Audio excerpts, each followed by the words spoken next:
Well, welcome to Rad Gear. This is Rad. I am your host, and I'm hanging out here with Kathryn Holmes, who is a registered nurse who works with OBGYNs in labor and delivery actively. Hello, all. Well, hello, Kathryn. Thanks for having me. Well, thanks for being on Rad Gear. So, the premise of the show when we talked about was talking about gear that you might come across inside the labor and delivery room. That's totally cool. I bet you see that stuff all the time. But some of the gear that I want to find out is like, first of all, let me introduce you a little bit more. So you're a traveler. You travel blog, right? You do a lot of traveling. Tell me a little bit about that. Sure. I just have the travel bug. So if I ever see a deal on traveling, I'm out. Right. Yeah. So you've been surfing in where? Costa Rica recently. And how'd that go? That was pretty awesome experience. Yeah. So do you love surfing? We did a surf camp, me and some girlfriends for about a week. Do you want to say their names? Candace and Morgan. Hello, girls. What's up, Candace? What's up, Morgan? Giving you a shout out. And we plan to go back here in about a year. Okay, so to the Dominican. Why are you waiting a year to go back? Rica. Oh, Costa Rica. Why are you waiting a year? Because I'm with child. Oh, is that 7 months with child? So, it's kind of frowned upon to surf while you're pregnant. So we're just gonna raise this kid for a little bit and then head back out. Where? So that means that you're married? Yes, okay. I'm married. All of you out there, just to let you know what's up. Yep, been married almost 8 years, and this is kid number 5.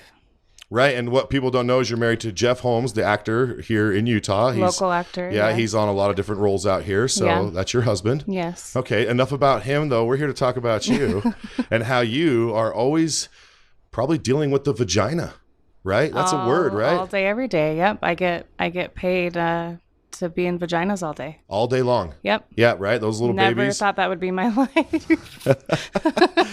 100% of you listening right now come from a vagina, and I dare you to prove me wrong. It's very true, yeah. It is, right? So true. Such a powerful body part, right? It is. I mean, it's incredible. Women are incredible. Powerful. And, life, getting pregnant, having a child, giving birth to a child, it's all a miracle. Right. A lot of people will say, oh, quit being such a pussy. But it's like, actually, that's pretty tough. Right? Right. It's like, you should be like, don't be a What dick. is it that Betty White says? What does she say? She says that you should be like a vagina. They can take a pounding. Right. Exactly. Exactly. That's exactly right. So, I just want to say how powerful that women are in my life and how I appreciate, your success that you've achieved. You had to go through schooling, right? How many years of schooling you got to go through? Oh, I have my bachelor's in nursing and minimum 6 years. Right. And does that include what is it called? A residency? Do you have to do that kind of thing to be an RN? Not quite as vigorous as a doctor's residency, but to be an RN, you have to actually have 2 associate's degrees. And then now they're making it so that you have to have your bachelor's, which is an additional 2 years. So, you're looking at a minimum of 6 years just for your bachelor's of nursing. So someone listening right now would have to start plotting a course for about a 6-year program. Right. Right. And if they want to fast track that, then they got to do it consistently, right? Right. Because some folks, they get out of school, they start to take some semesters, family happens, some more semesters get taken later in life. So it might take you a 10-year process, which if you fast track 6. Yeah. Right. If you stay focused in school. Right. And I didn't go as quick as I wanted. Right. I'm 31 years old and I've been a nurse for 3 years. But if I didn't mess around, I could have been done a lot sooner. Right. Like if you could snap back, to the old you. I had to live life a little bit and that's okay. And that's who makes us I'm here now. who we are today. Yeah. Right. Exactly. Right. And that's awesome. So dedication, and you're a mom. Right? I'm a mom of 15? A mom of 4 currently. 4, right? Yes, I became an Insta-mom when I married my husband. I became an Insta-mom of 3. And that's got to be kind of tough with school, trying to, offer love to a new family coming in your life, right? Yep, working full-time, school full-time. Working full-time, school full-time, mom full-time. Definitely tough. And taking care of others in need inside of an OR or, a labor and delivery room full-time. Right. So who cares for you? Yeah. What's his name again? My husband, Chef. He's Jeff, great. Right? He's great. And my kids, they're really good kids. I got lucky. Yeah, I right. feel like I hit the jackpot with them. So that's awesome. And you know what? I have 4 kids and I only had to push one out of my vagina, and I'm okay with that. So. Right, but another one's on its way. Well, yeah, but we'll talk about that later. Don't want her to start kicking. It's a girl, right? Yep, we're It's having a girl. another girl. Yep. And you guys decided on a name. Can you tell us the name on Rad Gear? Yeah, Vivian. Vivian. Good, strong name, right? Beautiful name. Yes. Yeah, she'll be in Congress for sure. Yeah, Vivian. What's up? Vivian Change the Holmes. world. President Holmes. What's up? You know me. I'm your homie. Vote for me, President Holmes. Let's see. What year would she We'll be? keep that. Let's see. So she'd have to be 36 years from now. So 2056. So we're going to be voting for that's Vivian a- Holmes in a long time 2056. away. We just Yeah. announced that here, ladies and gentlemen. Yeah, remember, you heard it here That's first. right, from her momager / RN nurse. Hey, okay, there's a question for you. So as I'm thinking, you travel. I know you've been on cruises, right? Yeah. Have you ever had to use your nursing skill set outside of the hospital Oh, setting? yeah. Yeah, I've had someone seize on a cruise ship. While you're like having a good time and all of a sudden, Yeah. Tell me. Well, I mean, just in that moment, you need to ask for help. Make sure that there's, assistance. Because I don't want to say I'm just a nurse, but my scope of practice is limited compared to a doctor's.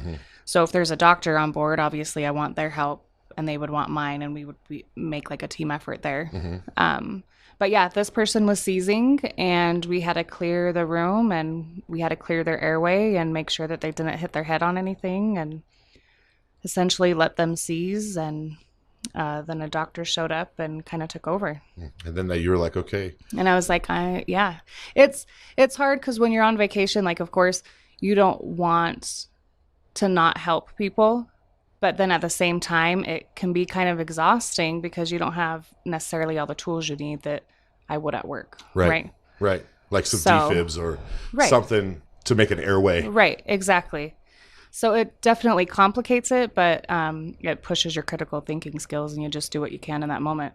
What's the number one tool to stop hemorrhaging in a labor situation? Like if there's hemorrhaging, is it like what are those yeah. tools? What So is that? the first medication that we give is called oxytocin, which is through IV. But what a lot of people don't know is after a woman has a baby, like, you have to push really hard down on their stomach, and it's essentially you're pushing on their uterus, right? A lot of people don't realize that is what's keeping them from hemorrhaging. We call it credaying. So you're massaging it and you're making it go back down to its normal size, and that's what's going to help stop the bleeding. I've seen a lot of hemorrhages. I've seen a lot of people on the brink of death by giving life. Right.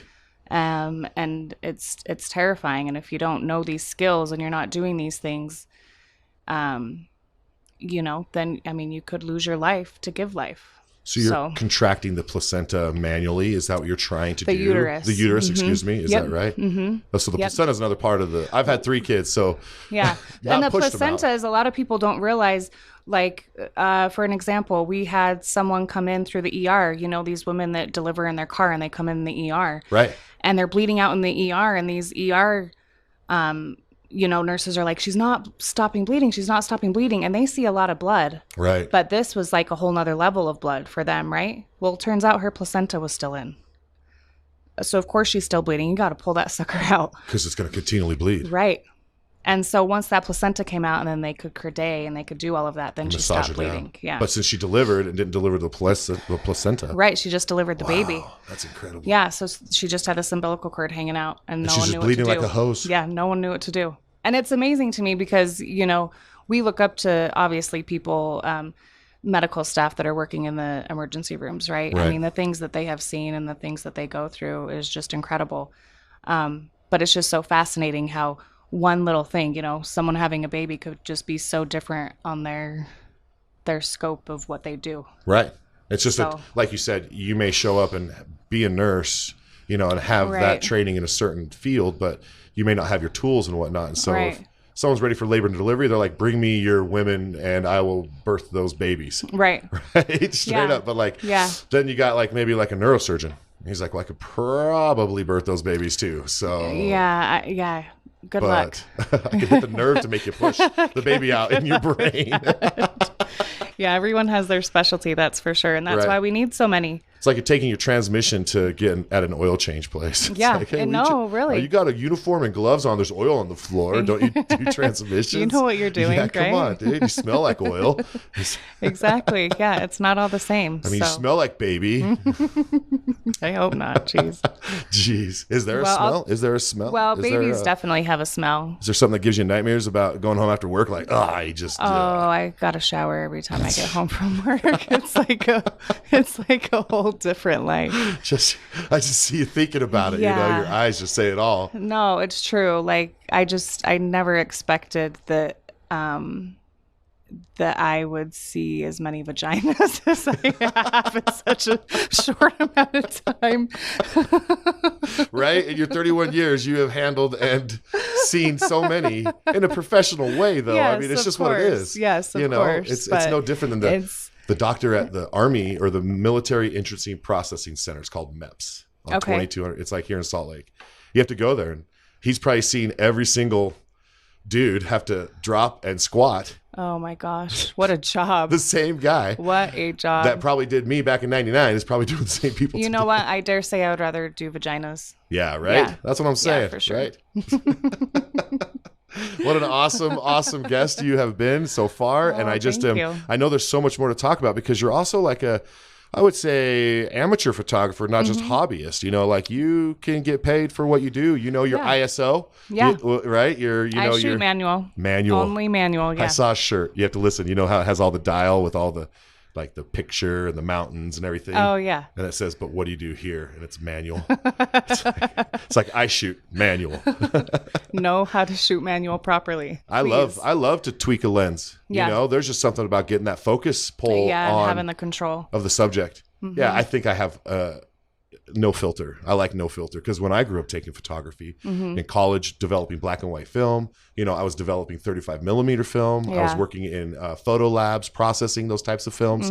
And I was also refurbishing antique glass photographs. Oh, cool. When I was about 17, 18, 19, maybe 20, I was into that. And so I was doing that through college, refurbishing antique glass, That's re-imaging awesome. the pictures onto photograph paper for families and stuff. But that's died. That's dying. Like what I know, I don't know if anybody's still doing that today. Well, I think that now with digital, right? We have so much digital, it right? is digital, but if you can see film, like I have friends that still do film, and once they capture that shot, it's like you can't compare it to digital. And that's like the Ansel Adams. What I'm going with that is having to do all those films, having to refurbish and retouch up the antique glass that they used to take pictures on, Right. You only had one shot. I know. You only had one shot to get that family, poof, I know. with the train in the background and the flap over your head.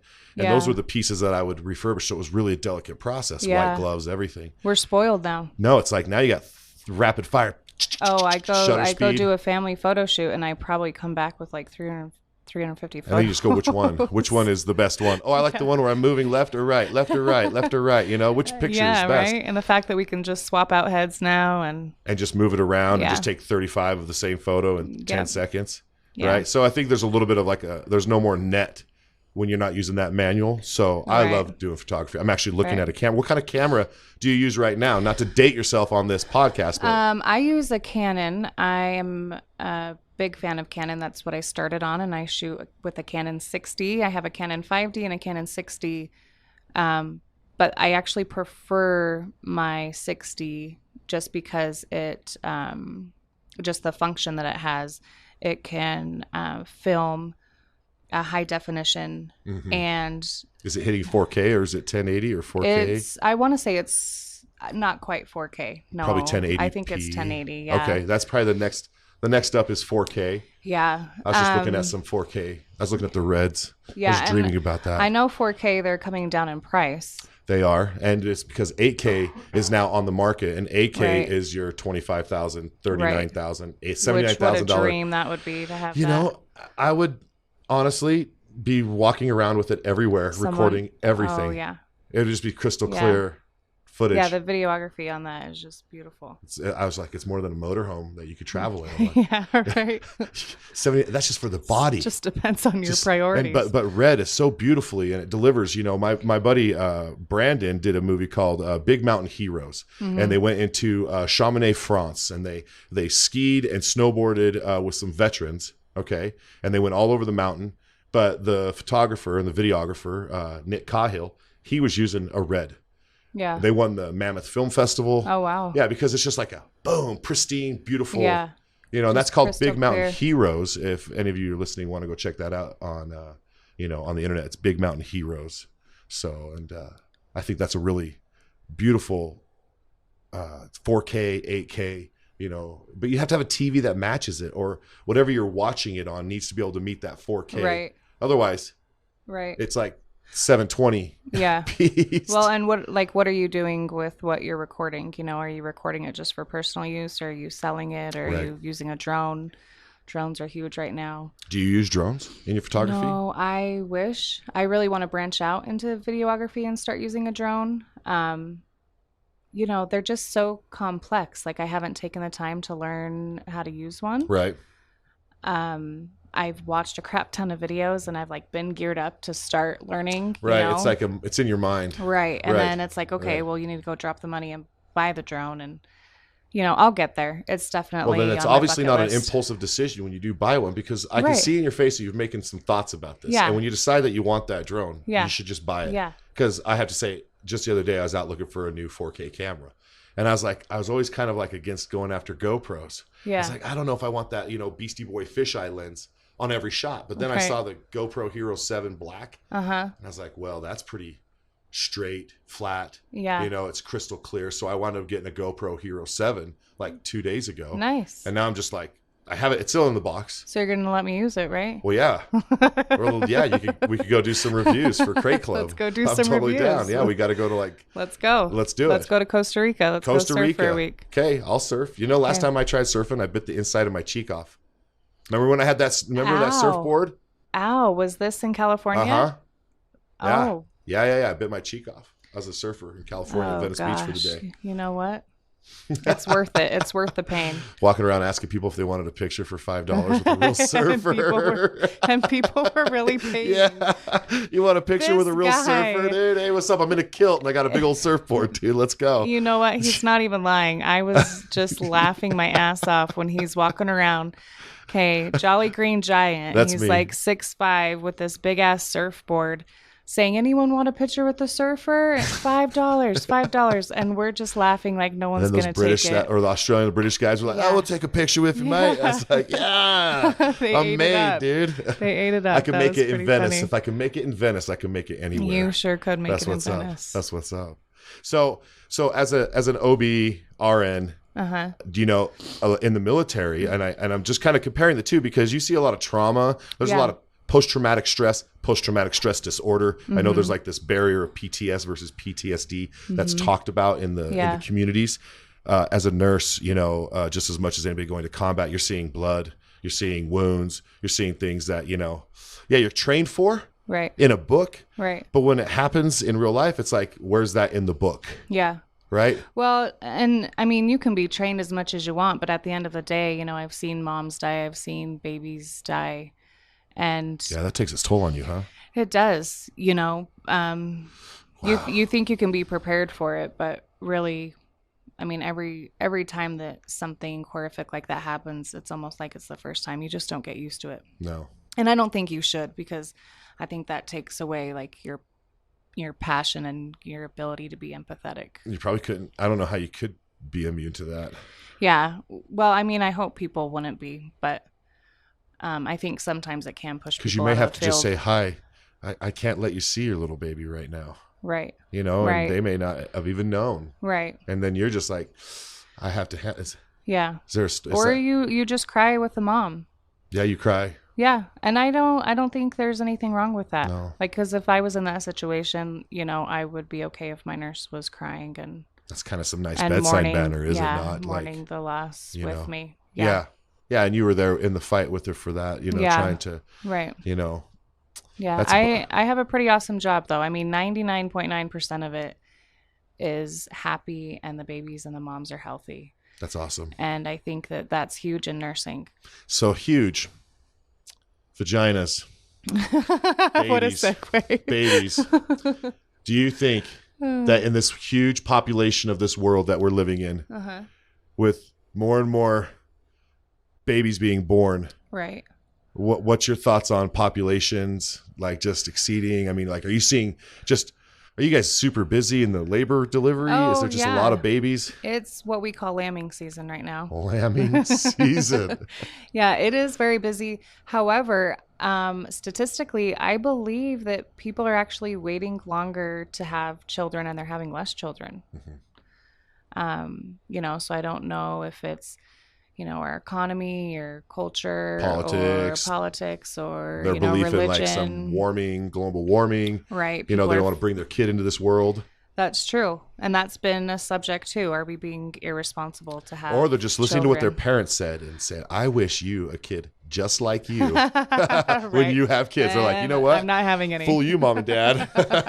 I'm not having any. Joke's on you. You get no grandkids. Yeah, exactly. Right. Yeah. Exactly. See, and you see right now in Indonesia, or is it India, where the water supply is just a drizzle, and all of them over there, billions of people are just like, water is just shrinking up, but yet I probably think there's a percentage still pregnant right now. Right. Who are about to birth their kids into this dry environment over there. Yeah. What do you think about that? Well, I mean, just in third world countries in general, I mean, the mortality rate of women who have babies and die is so much higher. Right. And then they try to come here for. They do. I've had a lot of patients from third world countries come here and they're probably so happy. And they that hear it's about you. an epidural and they're like, oh my God, yes. An epidural. What is an epidural for us that may not know what an epidural is? So an epidural is essentially a medication that goes in a space in your spine, and it numbs like everything from the waist down, so that you're not feeling it. So the woman isn't feeling the contractions or the pain. Do you think that the epidural maybe slows down the baby's heart rate at all? Does it have any effect? Do you think it's separate from the womb and the sac? Yeah, so studies have shown that the epidural doesn't cross over to the placenta in high concentrations, so it's very minimal. So it's actually pretty interesting because when I first started, I was all for, women going natural, not getting an epidural, and just getting medication through their IV if they needed it, right? Well, come to find out that medication through the IV goes straight through the placenta. It crosses through the placenta. It just goes right into the bloodstream. Makes right your baby super sleepy. Boom. And people don't realize that. And they think that the epidural is doing more harm to their baby. And really, it's not. Okay, so let's say that the baby's born now. Epidural's been installed. Baby comes out. Mom and baby are doing okay. And now it's time to try to get baby to latch on. Right. That nipple and that baby's mouth. Right. Just need to meet. And that baby needs to suck and get that. It's not molest. What's it called? What's the colostrum? Colostrum. Thank you. Okay. And I was trying to, you got to get that in the baby. Yeah. It's like a power bar, man. Do you think any of the, anything's going through the breast milk from the epidural? No. It would be so minimal. No. So moms should always try to latch that baby. Oh, absolutely. Right after that baby is born. That's the best thing for them. And even moms that don't want to breastfeed, they're like, I'm not into that. I want them to be bottle fed. Right. Even if you could just stand for 2 feedings right after delivery for that colostrum, I mean, that's huge for that baby. It's juice. That baby wants that juice, needs that juice. It's waiting to like, mwah, mwah, mwah. Give me the boob. It's a very natural thing. In my mouth. It's amazing. Like you could see a baby, I could put the baby on the stomach and then the baby will start to like move up towards the breast. It's like, I know what's up here. Smells it. I've been waiting for this for 9 months. That's the buffet. Yes, but that being said, I don't ever want to shame anyone for not breastfeeding. No, and sometimes we always say fed is best. Yeah, try your best, but if not, there's formula and there's other, just make sure your baby's being fed. Similac style stuff, right? Yep. Right, that's crazy. So here's something I saw trending on the internet. I saw people take magnets to their baby food. Okay. Oh, I saw this. They put it in a Ziploc bag and smashed it and took a magnet and dragged it. This was really alarming to me. It found all this metal in there. Yeah. But there is some iron in Similac because it has to have iron, right? Right. So there is going to be some of that. Of the mineral, but yeah. Yeah, and I cow. don't know if this baby food, like if it was organic or what. Yeah, and I don't have the science behind that, but Right. just the thought, of what we're putting in there. I would Right. probably just keep it all Everything we're organic. consuming, you guys, is just I was just told the other day that the water that we're getting from rain has bits of plastic because the clouds that form over the ocean, which is full of plastic, cause the rain that we get. So our rain droplets have a drip of plastic. we're all screwed. What is that? Yeah. So let's talk about having kids in this world today. Oh man. Hopefully one that will say, hey, here's a know. rain machine to stop the plastic. I know. Are we doing a disservice having more children? Well, I think that that's inevitable to happen because we're going to mate because that's where we come from. Right. And so that whole mating process, but somebody should be there to help that woman out. And that's what you do. Yeah. And like, no matter what, it's like, sorry, hey, yeah, I know, like, we had all the power go out. We're in a crisis. There's wars going on. Like, look at Syria, right? They went from just being a regular country for a minute to all of a sudden civil war happening. Right. Teachers becoming fighters, mothers becoming fighters, still pregnant being fighters, So having babies under firefights, unimaginably crazy. Yeah. needing somebody to help them, hold their hand, Yeah. and then that baby comes into this earth and then she needs to recover. Right. She needs like Absolutely. 6 months of recovery, at least, like Yes, chilling. Hey, no yes. work, chill, everything. But Yeah. If only we could be like Canada and get a year off after. right, like Canada, that is a cool thing. Yeah. Right? It's very cool. What would you recommend to somebody to be prepared? What's something you would say, be prepared if you're pregnant right now? You should have these couple things ready to go when you come in to see me. Just grab it and come in here. Oh, I know. that's tough. Let me start it off. How about like a suitcase? Yeah, but here's the thing. When you come into labor and delivery, like at our hospital, we have most of the things that you're going to need. That's good to know. Not all hospitals do, though. Not all hospitals operate that way. So let's say you're going to that hospital, not yours, that hospital. So, the mom's going to need multiple changes of clothes. She's going to need pads. She's going to need extra underwear. She's going to need, all you really need for your baby are onesies and some diapers. And some wipes. Like, you don't need anything Maybe fancy. the car seat ready to go when Car the seat, mom and baby absolutely. are Yes, released, right? yes. Put them in. Make sure, and please make sure that these car seats are not expired.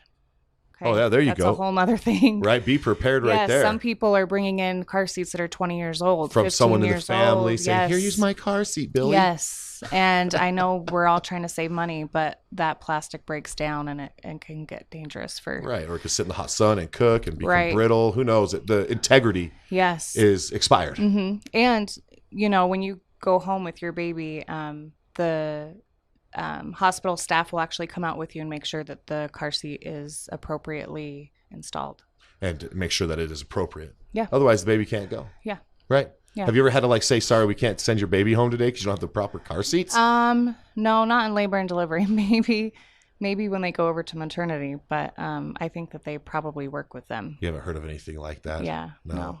So do yourself a favor. Spend a little bit to get the baby the right stroller, the right car seat. It'll go a long way. All about safety. Yes. I saw these guys that made these new spider leg attachments for your stroller.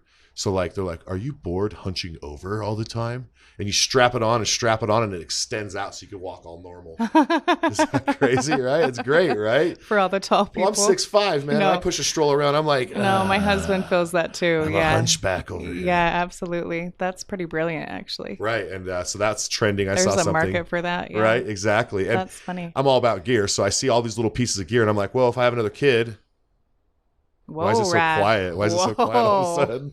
Is You my got wife in something to here? tell us? I love you, Jen. No, we're good. 3 kids later and a bashful Aaron. That's my real name. Now you got me off guard here. Rad's back in the house now, secrets though. are out. Yeah, secrets. Yeah, there's no secrets there. Well, I just want to say that you have been a wonderful, powerful, brilliant, smart, caring, charismatic, loving guest. Oh, thanks, Rad. And I've had You're some cool awesome. guests so far. I mean, you're right up there with the 10th Group Special Forces commanders and Hey, I'll all take those it. guys. And I think that any of them would appreciate you helping them out in the field or as an RN or, Yeah, for sure. And Yeah. with that said, I just want to say thanks for having you on. Is there anything that you want to mention? Do you have anything that you are fond of? Any charities or anybody, any websites that you want to promote right now? Ooh, putting me on the spot. A little bit, yeah.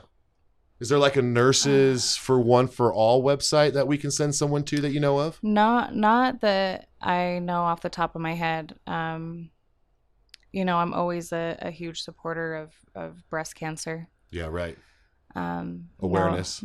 Breast cancer awareness, knowing that runs in our family. And I also do just, want to mention postpartum depression, since we were talking about. Yeah, tell me. Giving birth and moms and all of that. And I just want people to be a little more aware of that, because I feel like there's such a stigma about it out there. And a lot of women think that they can just get through it, and their anxiety postpartum is normal, or their depression is normal, and they'll get past it, and it progressively can get worse and turn into postpartum psychosis. So let's address it. Let's acknowledge it. Let's seek help. And let's not think that it's a negative thing. It's not just you can't control it. It's hormonal. Just get the help that you need and get it sooner than later. And it can extend like 18 years after your life too, right? Postpartum depression. You're 18 years old. Oh, doesn't it feel like it? But really, I mean, all joking aside, it can last. It's not just a 3-day thing. It's like it's weeks after the delivery, months. Yeah. And some people even get it, a year and a half after the baby's born. Right. So yeah, I just want people to be aware of it. I want husbands to be aware of it. I want them to know if their wife, is acting different or not bonding or not sleeping or not eating or crying a lot. Like, say, hey, let's go to the doctor together. Be supportive. Don't shame her for it. No. Support her. No, don't shame her. Yeah. She's powerful. Yeah. Yep. She's gone through hell and back to give you this beautiful life of a child. Yes. Well, moms rock, women rule, and boys drool. And that's how it goes, right? That's it. At least in my thought process, I want you to know that. And right. I'm proud to come from a strong woman like my mom. I'm glad that my wife is a strong woman to our 3 children. Absolutely. I'm glad that you're a strong woman to your 25 to your Feels 4 like children, it. plus your one on the way. I know. And I love you all. And I think that you've been fabulous. And I could keep talking. And in fact, I'll probably have you on another time, because there's so much more that I could talk to you about now that we start just like cracking the ice on this, And I think that the listeners out there are going to hear something a little bit unique when it comes from you. When you're talking about paying attention to postpartum with your wife, paying attention to, not having stuffed animals in your crib when your baby's sleeping. Just little tidbits will all come in to play. I'm glad that you know that. Thank you for bringing that up. You're welcome. Yeah. I could go on all day. Try not to put anything in the crib with the kid when he's sleeping, and try not to let him sleep in your own bed. Literally, I've had 3 kids, and they did sleep in my bed. Please don't co-sleep. I know you want to, but please don't. Not worth risking their life. And it's fun, and it's cute for the Instagram for the minute, but then put the baby in the crib. Yes, absolutely.